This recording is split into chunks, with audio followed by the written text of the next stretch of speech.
Our next speaker has an exceptional pair of cowboy boots on. I want you to notice that. Dr. Robert Montgomery is the chairman and a professor of surgery at NYU. He's part of the team that developed the standard procedure for laparoscopic kidney donation. And I actually met someone not long after my donation who just unprompted lifted his shirt up to show me the old way of doing business. Thank you so very much. He has a 2010 Guinness World Record for the most kidney transplants in a single day. My only question is, when did you stop to eat, and what did you eat that day? Because whatever it was, I'd like to buy some for myself. He received a heart transplant in 2018, truly is living life to the fullest last inch. And I have it on good authority also that he's married to an opera singer who I talked briefly just a moment ago. I just went to the 9/11 memorial yesterday for the first time. And I'm told that your wife sang at Washington National Cathedral 3 days after the attack, America the Beautiful. I mean, you really married up. I mean, congratulations. Dr. Robert Montgomery, ladies and gentlemen, thank you so much.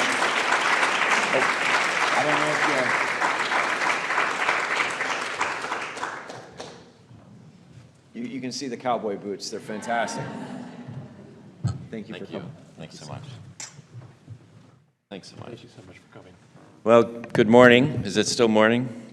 And thanks for that wonderful introduction. And I just want to say right in the beginning that we have Donor Shield at our institution. So, I'm sorry? Did you come to Hopkins? Yes, I was there for 30 years. Awesome. You look great. In 2000? Yes. You and Dr. Ratner worked on myself and my husband. Yes. Thank you. Thank you. All right. So these are my disclosures, and the highlighted ones are relevant to this talk. So, you know, as mentioned, in 2018, I had a heart transplant, and this is my journey, and there are a lot of amazing stories in this room of journeys. We heard some last night.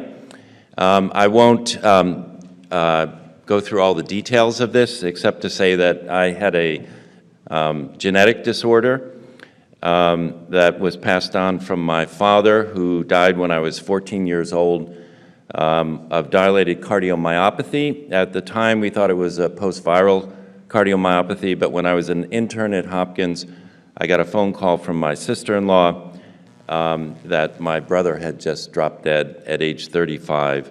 That was in 1987. I was the first surgeon in the world to have a implantable defibrillator, which they thought at the time would end my surgical career, but because I had some great mentors, I was able to push on and finish my training. And then I would say the next 30 years really was a period of relative stability punctuated by near-death experiences. And I had 7 cardiac arrests. The highlights of that, in 2017, I was in Patagonia. I'm an outdoorsman, and I developed cardiogenic shock from pneumonia and was in a coma for a month in a tiny little hospital in Patagonia. Got airlifted out of there, and when I woke up, I couldn't walk or talk or eat, and had to learn how to do all that again.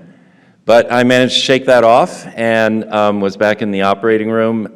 But later that year, I had another cardiac arrest at a Broadway show and had about 40 minutes of CPR and somehow made it through that. And then a year later, I had what's called ventricular tachycardic storm, where I had one arrest after another. And I was in Italy, was taken to this tiny little hospital again. And the first person I met was the priest who gave me the last rites, which I thought was a bit discouraging. But anyway, somehow made it through that and escaped from Italy. And the reason I really bring your attention to this is that that's how sick you have to get before you check the boxes to get listed for a heart transplant, okay? So at any point during those 30 years, I could have died from a cardiac arrest, and most people aren't as lucky as I was.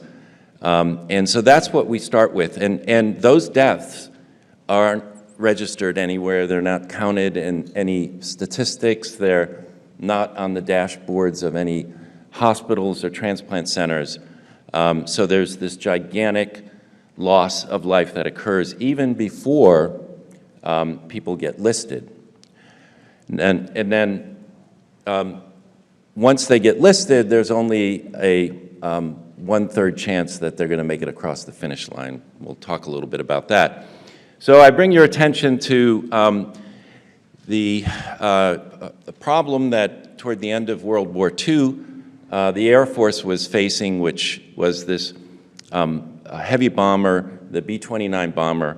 And my father flew in this plane, actually. It's a great irony that he somehow survived that, only to die from heart disease. But there was a 70% mortality rate for the crew on these planes. And the government asked this group of professionals, led by Abraham Wald, who is a mathematician, and some other engineers, to have a look at the airplanes that had returned to the airfields to determine if they put armor on certain parts of the planes where the bullet holes were, whether they could reduce this incredible mortality rate of these flight crews. And Abraham Wald immediately pointed out that you're looking at the wrong group of planes. What we really need to do is see the planes on the bottom of the Pacific to answer this question. But perhaps if we look at the planes that return to the airfield, it's the areas where the bullet holes aren't that actually need to be reinforced. And this introduced the whole idea of survivorship bias, right? So, and we think that we're pretty darn good in transplantation, because if you get a kidney transplant at the end of 1 year, you have about a 97% chance of being alive and having a functioning kidney. But in fact, there are millions of people who die before they ever get to the point of receiving a transplant. And that's what this slide really shows you, which is that the #1 unmet need in transplantation is organ supply. And the over 100,000 people who are waiting for a transplant are competing for that blue line, which is the number of organs that are procured each year, and the yellow line, or the yellow area, is the number of donors each year by calendar year. And again, 2/3 of the patients either die or get too sick before they ever receive a transplant. And what I would say is that, I would ask the question, who's responsible for those deaths on the wait list and all the people who die before they even get on the wait list? Because you have to, most of the allocation systems are driven by severity of disease, and you have to get so sick before you are even considered to get on the list, because we have a scarcity of organs. So as physicians, we are very driven by the concept of first do no harm. And if we transplant someone, we take responsibility for that individual's life. But what I would say is that there's also acts of omission. In other words, if we're not innovating, if we're not trying new things, if we're not taking chances, if we're not taking on higher risk patients, then we're not allowing them to enjoy the benefits of transplantation. And I think that is something that we should think a lot about, and not just what we do, but what we don't do. So as mentioned, I'll take you back to 1995 when we started to do the laparoscopic nephrectomy. And this was really driven by the fact that we did a survey of people who had wanted to donate, but during the process of education and considering donation, they opted out at some point. And what we found was The main reason was the impact of the operation itself, the prolonged recovery period of the open the open nephrectomy, which you just heard about. And so we did this in a very deliberate way. We saw an immediate increase in the number of people who were willing to donate. We thought this was a wonderful outcome. And then along came this woman, Joyce Roush, in 1998, and she was a coordinator on the organ procurement organization side of things, and so she didn't have direct patient contact, and she didn't know anyone who needed a kidney transplant, but Lloyd Ratner, who had just developed the laparoscopic nephrectomy, was out sort of on the road talking about this new procedure, and she attended that lecture and said, okay, you know, now I can do this. I can get back to work in 2 weeks, much less of an impact. And so she came to Hopkins and said, you know, I want to give my kidney to anyone who needs it. Kidney disease impacts children in a much greater way. And so we decided to allocate that kidney to a child. There was no guidance at the time. This was a brand new thing. This was the first reported non-directed donation. And, but she wanted to start a revolution. She brought a publicist with her. And so that hit the evening news. And the next day we got 50 phone calls from people who wanted to donate their kidneys to someone they didn't know. And so we decided we'd continue to give them to children. Within about a year and a half, we ran out of children on our list, which is a wonderful problem to have. And we came up with this very simple idea that Garrett just mentioned, which is that the non-directed donor could give their kidney to somebody who had an incompatible donor, either a blood type incompatible donor or tissue incompatible donor, and then that person could give their kidney to the person at the top of the list in that blood group. So that one gift, that one act of love could result in 2 transplants rather than just one. And if you think about it, this could be taken out to many iterations, right? And that's how the idea of the chain of transplants and the foundation for the NKR happened. And then we added to that it didn't have to all happen at one transplant center, and we could have these kidneys transported from one center to another on commercial airliners. And Garrett took this to another level, developed policies and procedures for this, and all the things that he just talked about. And so last year in the United States, there were 1,500 living donor transplants through kidney pair donation. Again, a very simple idea. We never thought it would do something like that. However, here's a very sobering slide. The green line is the number of living donor transplants by calendar year. So despite these major innovations, it's a completely flat line. It has not impacted the total number of living donor transplants, which remains between 5,000 and 6,000 a year. But there's a little hope here on this graph, and that's the blue line, which is the number of deceased donor transplants that has gone up significantly since 2014. But if you look at that increase, it's a bit depressing because that increase is due to deceased donors who the cause of death was anoxia, and the vast majority of those donors died of drug overdoses. And as you know, this is an epidemic in the United States. And if you look at people who died from strokes or head traumas, most of those are motor vehicle accidents, the number of donors has actually gone down. And the number of donors from opioid overdoses has surpassed the number of donors that come from motor vehicle accidents. Last year, we had over 100,000, mostly young people, die of drug overdoses. We spent $52 billion on addiction research and treatment.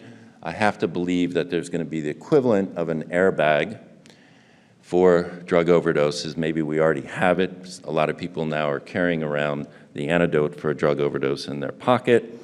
But the point is that we all hope that that's going to change, but the impact, it'll have a knock-on impact on the number of organs that are available. Now, we tried to optimize the number of those organs that we could use. People who die of drug overdoses, many of them use IV drugs, and they have a very high rate of hepatitis C, 25% of those donors. And when I had my heart transplant, 50% of those organs had to be discarded because there was no hepatitis C positive recipient to receive them. And so these two doctors at Hopkins started the first trial where we would give a hepatitis C positive organ to a hepatitis C negative recipient and then treat them with this new class of drugs that was very effective at eliminating hepatitis C. That's how I got my transplant. And indeed, over this 2.5-year period shown here, that was how we were able to get 250 people on our list transplanted. Hepatitis C is about to be a thing of the past, and it's going to, as a disease, go away. So again, this benefit will disappear.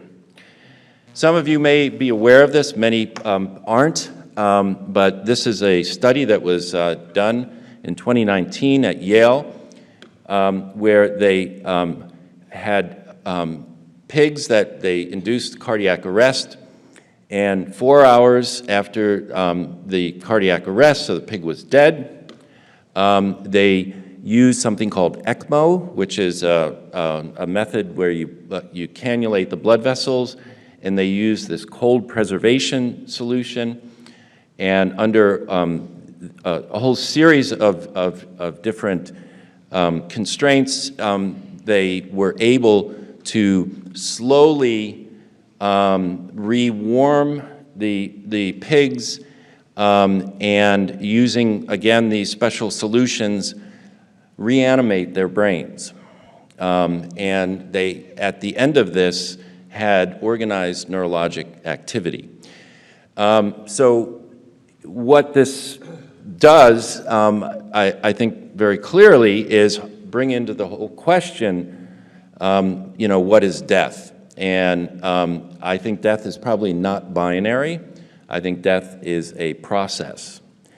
And we're just really beginning to understand this. And again, another really impactful new consideration that could have a very significant downstream impact on organ donation. You've probably heard about DCD donation, which is a donation after circulatory death.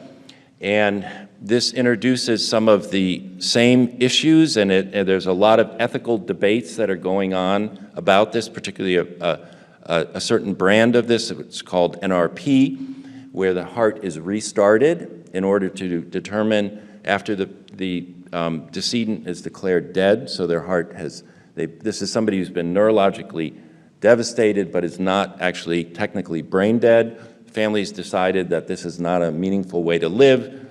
The person's taken off of life support, they have a cardiac arrest, and then they're put on ECMO and the heart is reanimated. So the question is, are they truly brain dead at the time that the organs are removed?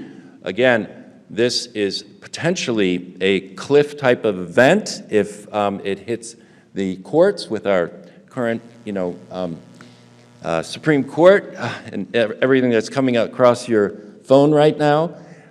This could have a gigantic effect on organ availability. So I tell you this whole story because our already inadequate supply of organs is under a whole series of new threats.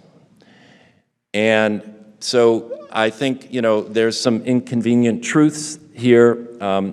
Only about 1% or less than 1% of people who die each year die in a way that there could be organ donation. And that it could be even more if some of these other things are ethically challenged. And if you, and the other thing that people don't realize, that right now our rate of organ donation in the US exceeds Spain, which is always put up as, the archetype of the most efficient system of organ donation.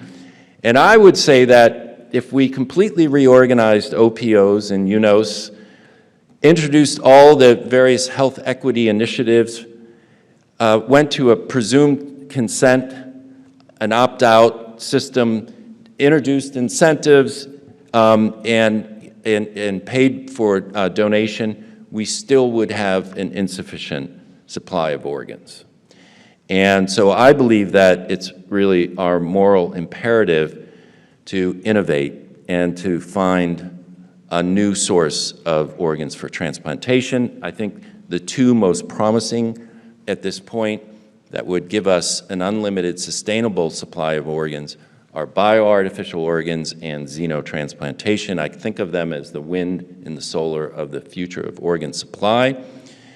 And I'm going to only just briefly touch on xenotransplantation. And the idea here is that you take a cell from a pig, and you, using CRISPR technology, introduce knockouts or knock-ins in order to humanize that cell in a way or make it more compatible with the human immune system.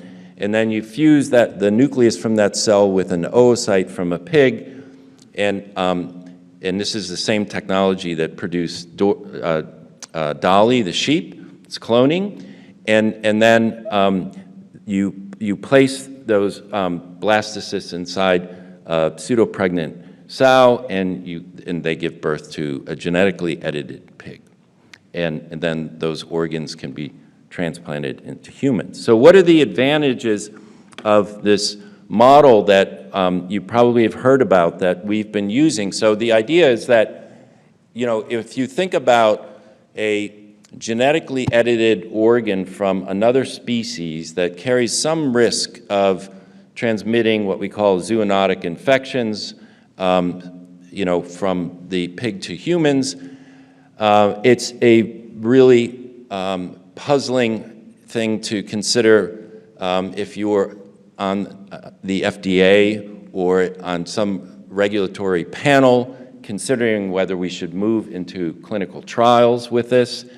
And so what we've been able to do is come up with an intermediate step where we could test these organs in brain-dead humans who had wanted to donate their organs, but for some reason the organs weren't of sufficient quality to be able to be transplanted. And so instead they donate their body for the purpose of testing these xenografts, and you probably know we've done a number of these transplants.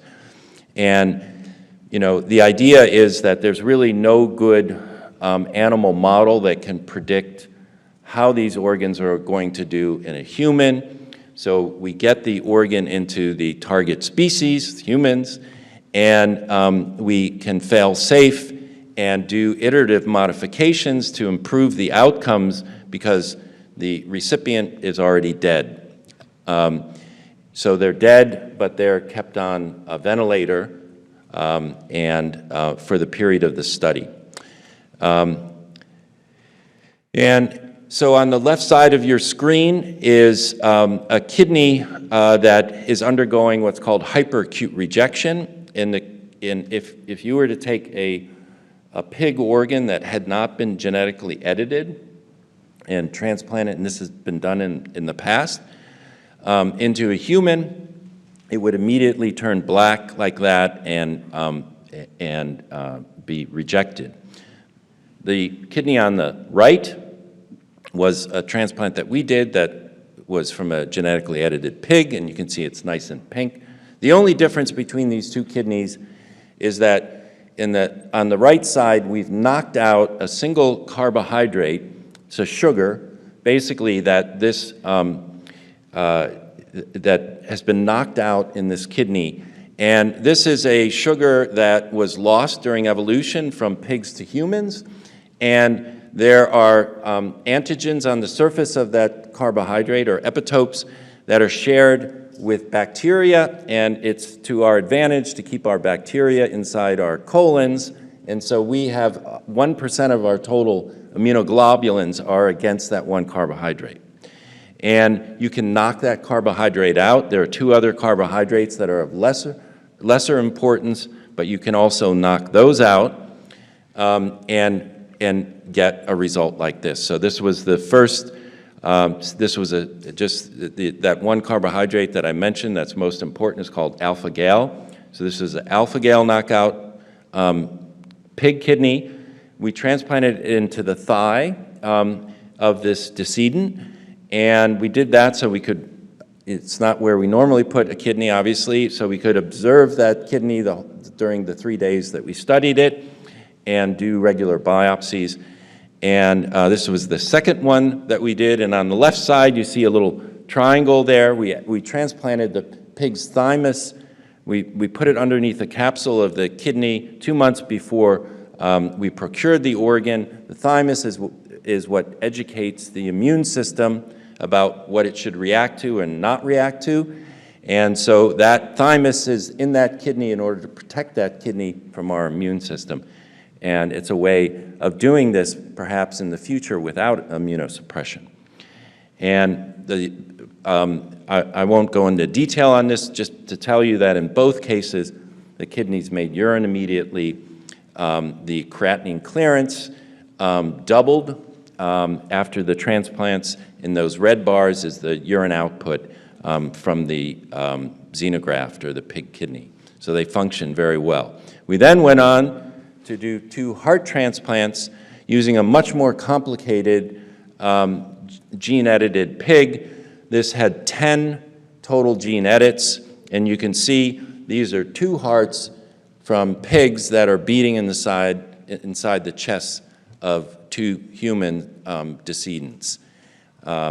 So it's a pretty extraordinary thing. It's something I never thought I would see in my lifetime. These, again, were more complicated. We knocked out those 3 carbohydrates in order to get rid of that immediate rejection. We also knocked out the growth hormone receptor because these organs continue to grow. Pigs, you know, we remove the organs when the pig is about 7 to 9 months. That pig weighs the same as an adult human at that point. The organs are the same size, but you can imagine 4 years later, the pig would be, you know, 600-700 pounds. So that's why we knock out the growth hormone receptor. And then we have transgenes that we put in there that address, so these are human genes that we put into the pig genome that address some molecular incompatibilities between human and pig in some important pathways.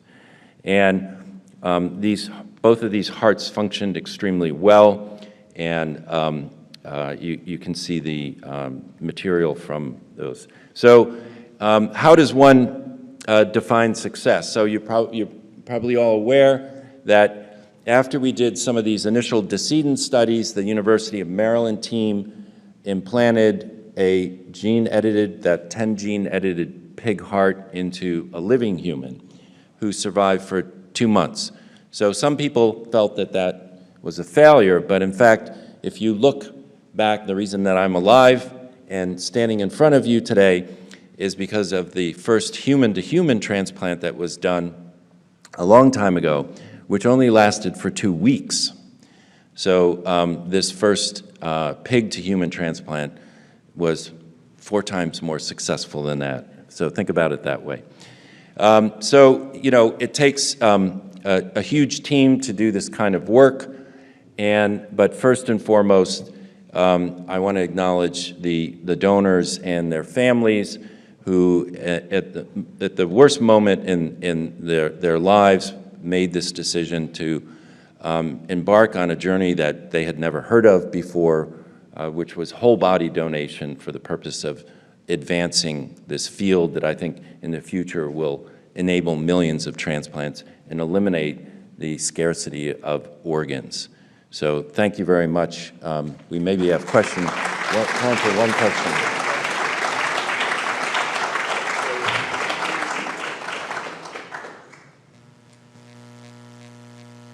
Yes. We have one right there. How is there any criteria that you need to have for a body to be a whole? Whole body donor? Right. My husband was very ill Yeah, and died. I'm sorry. Wonderful man. He would have loved to have been a whole body donor. He had had a kidney and a pancreas transplant, and who wanted his body? Yeah. Would you have wanted it? Yeah, I mean, I think it's, you know, No. we're doing this as a, you know, a study that is, you know, is under regulatory supervision and so on. But under the right circumstances, yes, if that, now what we never want to do is if a person can donate their organs, Right. that's the priority. But if for some reason they can't, and you can imagine a lot of things, maybe they had cancer at some point or something. So if they've already been on the, you know, like Donate Life and stuff like that, would you have reached out to them or? So we reached out to these families after the organ procurement organization had, you know, made every attempt to place organs, and then they informed us about that, and they informed the family there might be another option, another pathway, and yes, yeah. So they'd have to be brain dead, and you know, with a beating heart on a ventilator, basically.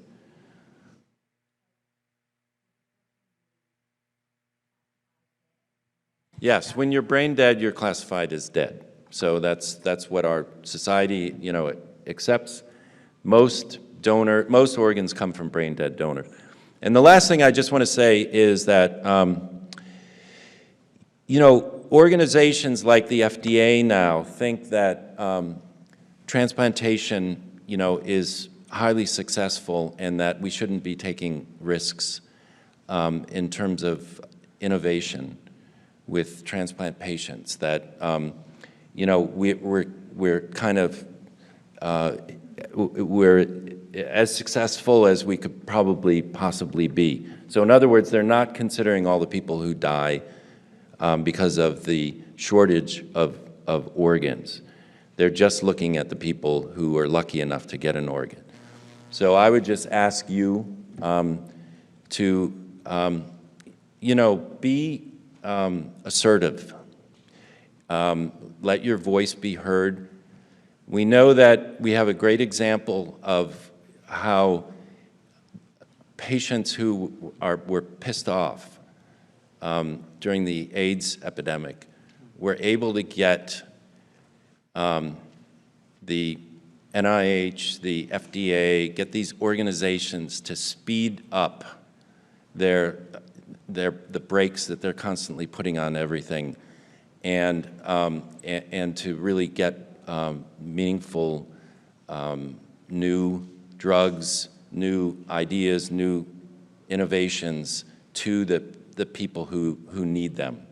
And I think as recipients, we feel lucky, we feel a bit like we shouldn't complain.